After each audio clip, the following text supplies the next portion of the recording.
Well, thank you for having me on. Yeah, I mean, you're one of my, I don't know. I said this to David too, so don't feel too special. But you are someone I consider to be like in my creative family, Oh, like and honestly like that's im okay, maybe not quite as important, but very, very close to as important to me as my biological family, because especially when you're pursuing something artistic, is just so compared to the culture of lots of other careers where there's kind of like a clear set path to like the clear set climb that's kind of just slowly upward, like anything artistic is like ooh. yeah.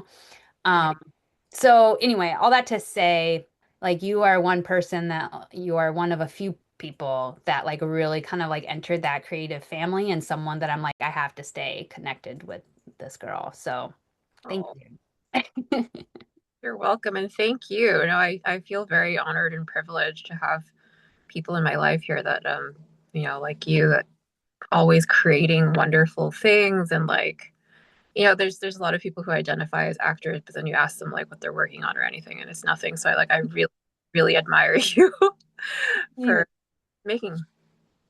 Yeah, I mean, gosh, that's a whole topic right there. Like, because I was that for years, and I've mentioned that in some of the videos I've done for my YouTube and Patreon, is like just mentioning how like there's this mentality, and I don't necessarily think it's laziness. I think like we've seen it happen, but there's this mentality of like, I want someone else who already has a story all prepared to invite me into their story so that I can just do my acting, right? And that's not impossible, but it's kind of the ideal, just to have someone, a director, a writer, or a casting director, someone just kind of invite you in to Yeah. just do the thing that you love to do and you don't have to do all the other.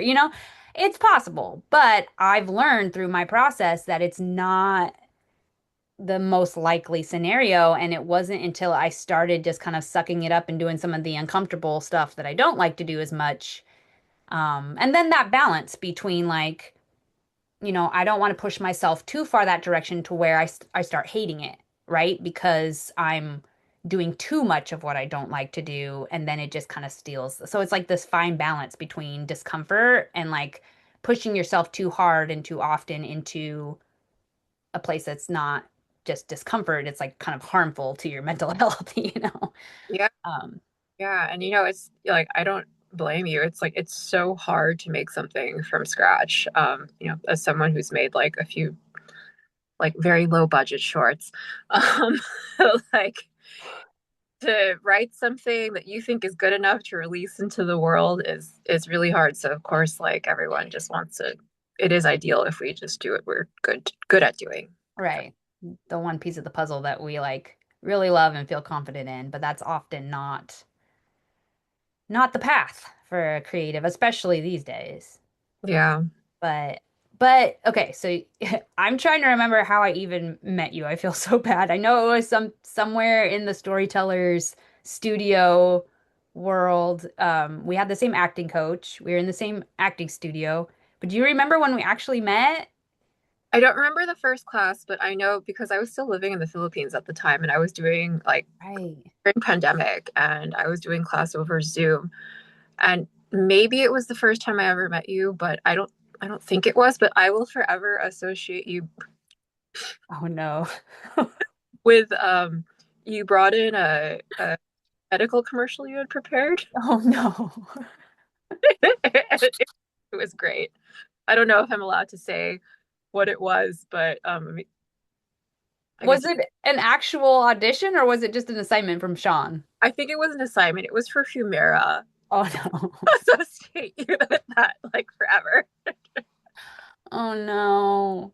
Um, Commercials are the hardest for me because I hate commercials. I feel like they're so manipulative. And so to find some type of truth in myself as an actor while I'm doing a commercial is it's literally the biggest lift. So, yeah, yeah, they're hard for me too, and I feel like I I maybe you too to some extent. Like we don't fit in like a very clear like mom or daughter or whatever box. So yeah. like I don't know.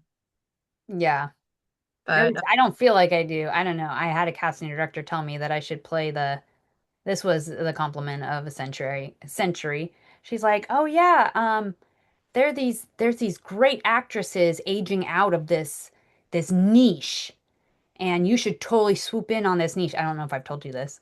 I think I have. You should swoop on the niche of crack den mom. I And I'm bet, like, gosh, and like in the moment, I'm just like, yeah, okay. Like I don't want to like look like an idiot or look like this super what is it, vain. I don't want to look like this vain actress that thinks that she's gonna go be like the hero or the lead actor of all these films. But I also cracked in mom, like really, like you couldn't find like some middle ground like to like typecast me as like I'm really. sorry. Oh, Jewel, that I'm speechless. If it makes you feel any better, I once met this girl who was like, she knew her type so well, and she's not even close to this. She's like, I am often cast as trailer trash. Yeah. And I feel like even trailer trash is a notch above crack den mom. That's Hollywood for you. Oh, it's That's like so it's like sorry. a really funny story now. Like I definitely, to be honest, like I thought like when I first heard it, I'm like, that's okay. I don't have that big of an ego. I can handle that. I'm glad for her. I'm glad for her honest opinion. And then after that, I just tanked. I felt so anyway. Sorry. Yeah, funny stories from the business. That's right. Comedic cracked dead mom.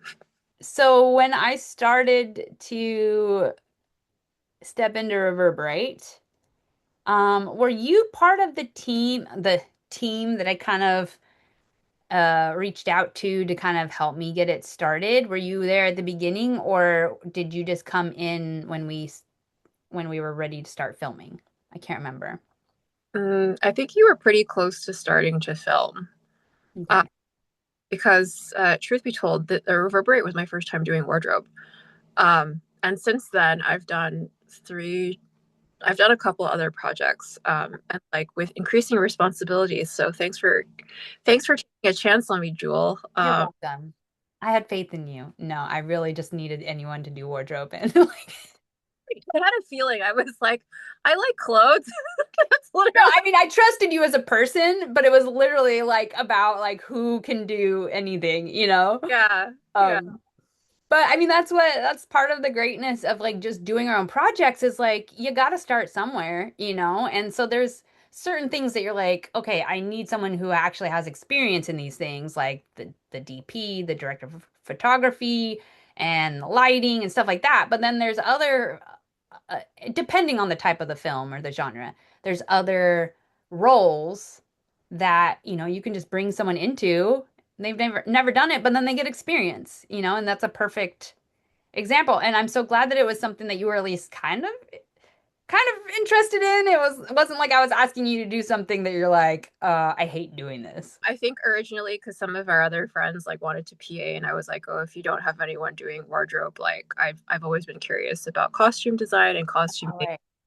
This would be like a good because I think the year before and around the time we were shooting Reverberate, I had worked on two pretty big period pieces. And I was just fascinated by the world that you can build with what people are wearing. Yeah. Yeah. Oh my gosh, those period piece sets. Some of my best and my worst memories. Which you're allowed to say which shows or what memories or good or bad or Well, one of my worst onset experiences was I just don't do good in the cold. oh right, Like yeah. I am very, very bad in cold temperatures. And I was on the Deadwood set and I was in like the full like um corset type dress with the bustle and like all of that. But it was supposed to be set, I think, in summertime. So they didn't give us coats or shawls or anything. And we were shooting at night. in the desert. So it was getting like super cold and they would just leave us on set because it was such a big outdoor set that we didn't get to go back to holding very often. And so they would literally leave us in the streets in the near these western buildings for like an hour or two before we would be able to go back. And I just got so cold. And when I did go back to holding, I didn't want to get near the heater because that's even harder on my body is the, jerking back and forth between warm and cold and warm and cold. So I literally just remember like just being miserable, walking and pacing and trying to keep myself warm all night. So that was the worst. The best one, I can't say too much about it because it's not released yet. And it was also a period piece type kind of. Um, but the reason that one was fun was because it was during the day. The temperatures weren't super bad. We had at least decent holding, and I got to play kind of like a reoccurring. I was one of the core kind of background. So I got to do it for like 2 months. And so whenever you get to be around enough to like actually get to know the crew and some of the Yeah. actors and stuff, it humanizes you as a background actor rather than the ones where you're just showing up for like a day, and everybody just kind of treats you like a prop. So that's mostly why it was more fun. But yeah. Yeah, I had the same experience on the synthesizer. I was core background for that, and that took place in the 70s. So that like, Mm. oh, I was in love. I wanted to keep all of my clothes. Yeah. Oh, I love 70s. 70s is the best. Oh, that's fun. The Sympathizer, what is that a show or is that a movie? It's a show on HBO. Okay, Uh, cool. Um, so back to Reverberate. What what did you what did you enjoy about the experience? We'll start there. We'll start there. What did you enjoy or what was a kind of a happy surprise about being together to bring this film to life on the actual production days? oh, on the actual days, I thought it was really cool that I actually have a answer. I'm confident in this, and I was like worried that you'd be asking me questions I wouldn't know. But I knew most of the people, so it was a very fun shooting day in terms of like it was just like being with your friends making a movie. And it was so nice to see you work in such a serious, dramatic role. It's so different from who I normally know you as. Like we joke all the time. So sorry, I have neck problems. Oh, I'm with you. um, but yeah, no, it was just really nice to be able to play with your friends. Yeah. Yeah. Oh, there's always this kind of like uh social not detoxing not, like a letdown the day after, because like you get to be around like your favorite people all day on set or for like a string of days or weeks, and then it's always the day after that you're like, well, I needed a break but I also kind of miss my people. Yeah. Yeah. Like one of my dreams is to be on one of those shows that shoots on a lot and then like Monday to Friday you work really hard and then I experienced this on Core at BG when it's like, oh, have a good weekend. I'll see you on Monday. It's like tears. Yeah. I know that's why I always wanted to be on like a multicam sitcom because they have a regular schedule, but there's the freshness of a new script, so it's not like too repetitive, but that regularity of the schedule at least gives you like your weekends and your evenings for the rest of your life. Whereas some shows and movies, they just are all consuming for a certain period of time. Yeah. Yeah, for sure. But yeah, Reverberate was only a 2-day shoot. And then we did a reshoot or Pickup. a pickup shoot. Yes, pickup shoot. We weren't reshooting anything. Like a year later. Yeah, I do remember that day. I met Hero. That Oh yeah. is unfortunately like one of these people that I've been like, oh, we should have coffee 2 years later. We Yeah. should have coffee. Yeah. Because we meet them like, did you meet him like on Zoom in Sean's class or? No, never. I'd never met him like on Zoom or I just like met him that day. Oh, Oh, and I think I met Dustin that day. right. Um, yeah. That was no, that was the original shoot, I think. What was it? Okay, I'm getting Yeah. my. Yeah, because the reshoot was the fight scene at the different gym. Were you there for that one? I can't even remember. Maybe I'm confusing reshoot with day two. Yeah, I think so. Okay, so I want to ask you because I was so like in the zone with this character, like it was one that I felt like I had to be in this emotional place and like prep a lot to be in that emotional place so that I could go as deep as I wanted to go. What was it like? Like, because I was in this like vortex and I feel like my natural instinct is like when my friends are there, like I want to be like connecting and like having like good one-on-one connections, but I had to force myself to kind of ignore people for most of the shoot, it felt like. But what was that like on your end? Like, just to observe that? Did it feel, I mean, you already said it was very different from how I normally am, but like what was I like? What an interesting question. I like. Um, yeah, no, you were definitely a different person, and for that, I knew that for you to perform properly, I purposefully did not. I try to talk to you as little as possible on the day of, especially like in the. Well, I think they were all heavy, but like the bathroom and the locker room. Mm. So, yeah, you were definitely the character, and I was not trying to mess with that juju. So, Yeah. uh, Did it feel, because I think the human side of me is like, did it feel like standoffish or pretentious or like, or was there kind of an understanding between you and everybody on set that it was like something that was necessary? oh no, I think we all know like that uh, lead characters can't be goofing off or anything unless that's their character. But this is clearly not a comedy in kind of way, so there wasn't space for that. So I think we all knew. Okay. Yeah, I mean, I dream of the day when I hope that I can get to that place where I feel, I don't know, experienced enough to be able to come in and out of my character as often as I want.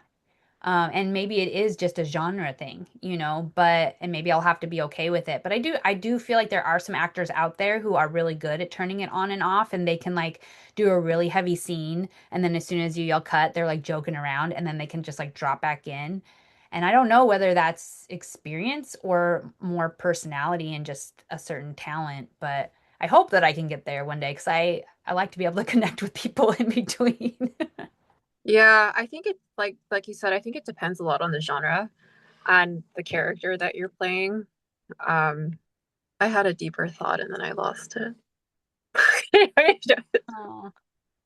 um, Well, have you experienced that? Because you've played a wide variety of roles. So like have you experienced either either where you did put up that boundary and it worked in your favor, or times when you felt like maybe you wanted to be talking to people and you're like, oh, I should have like taken some time, or like what has that been like for you on set? yeah, I feel like it's largely dependent on the character. And then I think if like there was a very serious like sisters role that I did that I was still talking to people in between takes, but I was far less like jokey than I normally am. Hmm. But like yeah, like if we were in like on a studio lot or something, I think this would be an instance where like the lead or something goes into their trailer and just like doesn't talk to anyone. But yeah, I try to like the thing that I just shot last week. It's dramedy slash dark comedy, so I think there was like space for joking around, but Hmm. also my character had an accent. So for me, if the character, oh, this is what I was gonna say. If the character is really different from you, like it's actually easier for me to slip in and out because like as soon as I have something physical or vocal that's different, like I know me and I know when I'm her. Right. Yeah. That's that's really true. I think for me, and I think I've heard that from lots of different actors, like that it's even in regards to interviews, it's so much easier to play a character in a story rather than like go get interviewed by someone. Like even now, I'm like feeling a little awkward, like just being myself, knowing that we're recording, Yeah. Um, but and also like we don't prep to be ourselves. We prep to be these characters. I don't know. It is a weird thing about being an artist.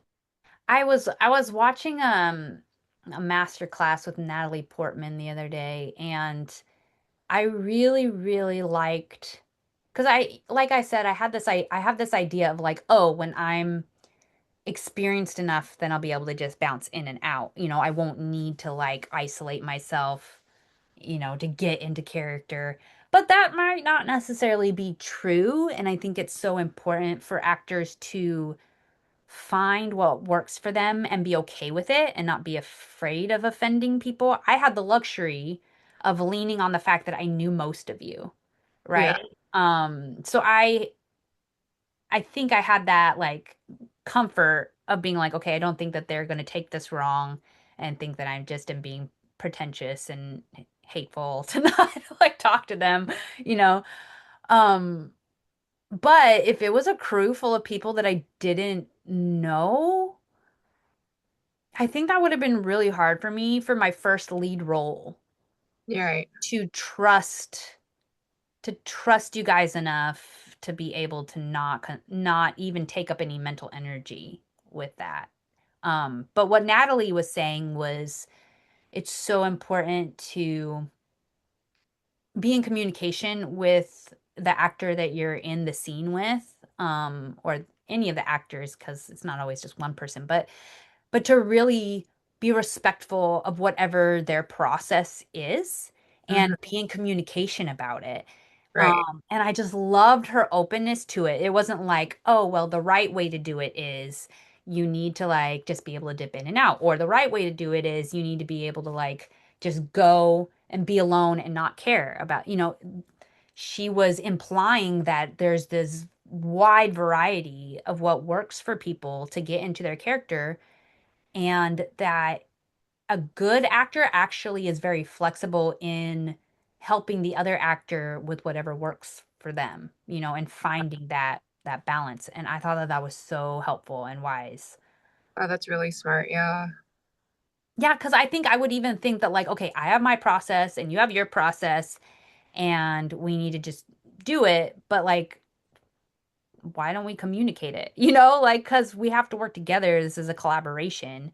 So, if what works for you is to have your headphones in, but what works for me is to like be talking to you, like that's not helpful unless we kind of like talk it out and find what works. So anyways, I thought that that was interesting. And Wait, I was core BG on, well, was I? I don't know. I was there certainly enough for it to be like a lot on a show called Interior Chinatown. And oh, I stood in for Lisa on that. right, yeah. Yeah. But I would always hear the two leads, Jimmy Yang.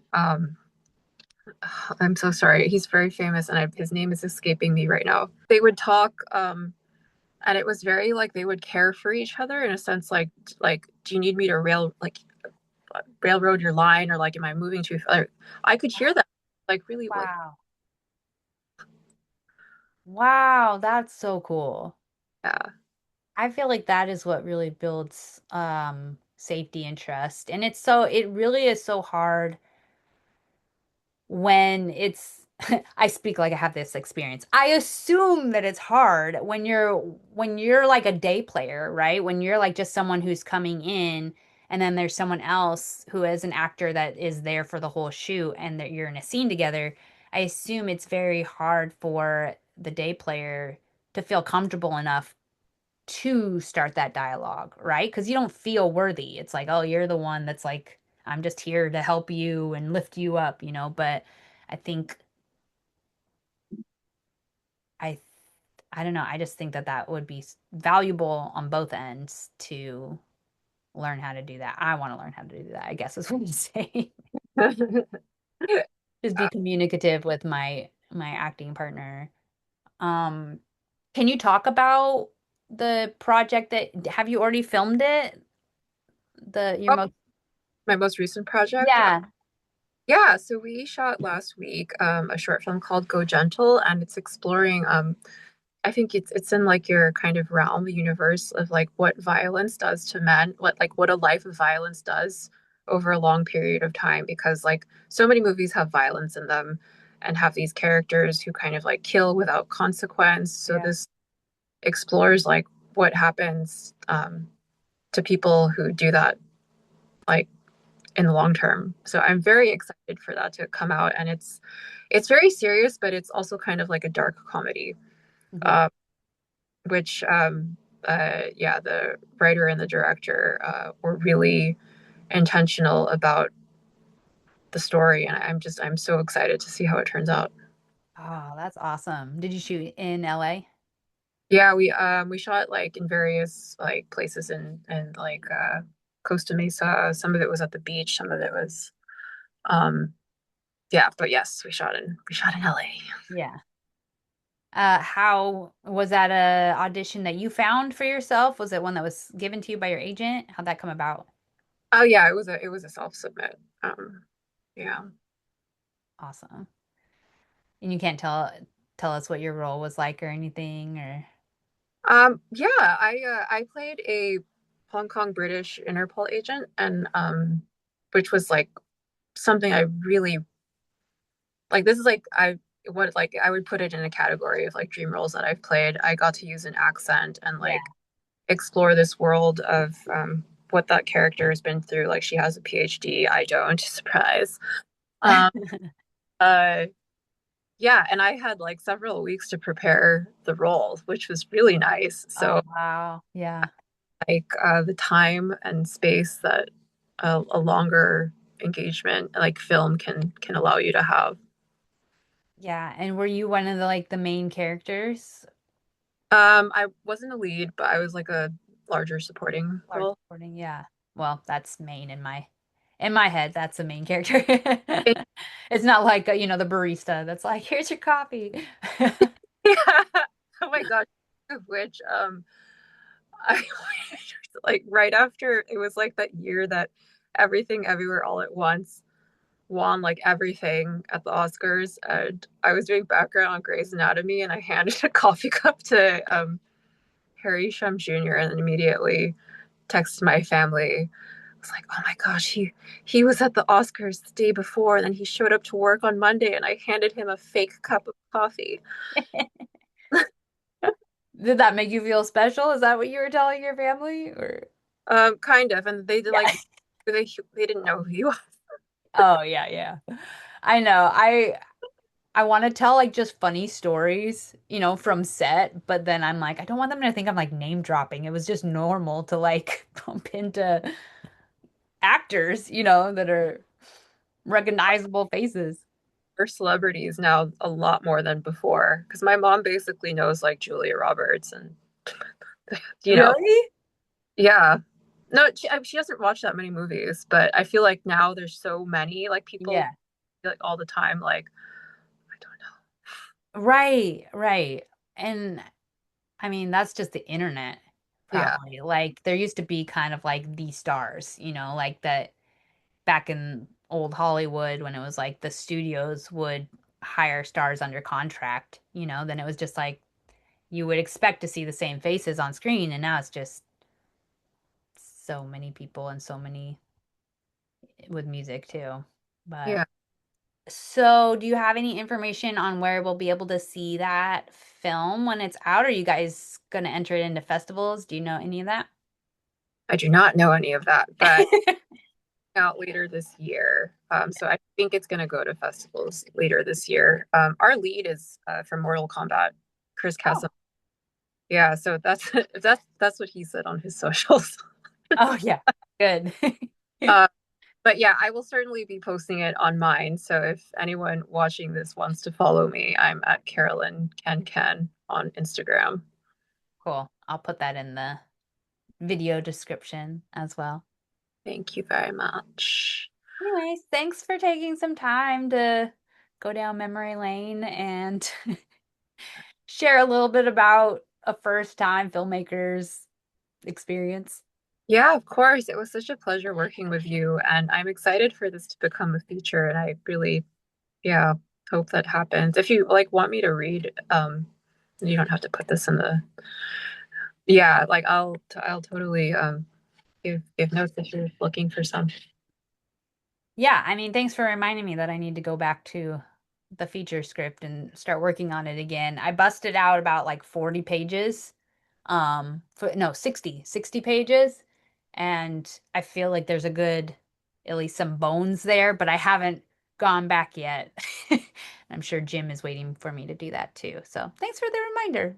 Oh, you're welcome. When it gets to a place where I feel like it's like not just like vomited onto the page, but it feels like it's really heading somewhere, I would be happy for you to read it. Yeah, no, Give me no, your thoughts. anything. Yeah. Yeah. All right. Well, get to your meeting and yeah, let me know when we can do another catch-up call that Yeah. isn't for my channels. Yes, sounds good. All right, take care. All right, thanks. Bye.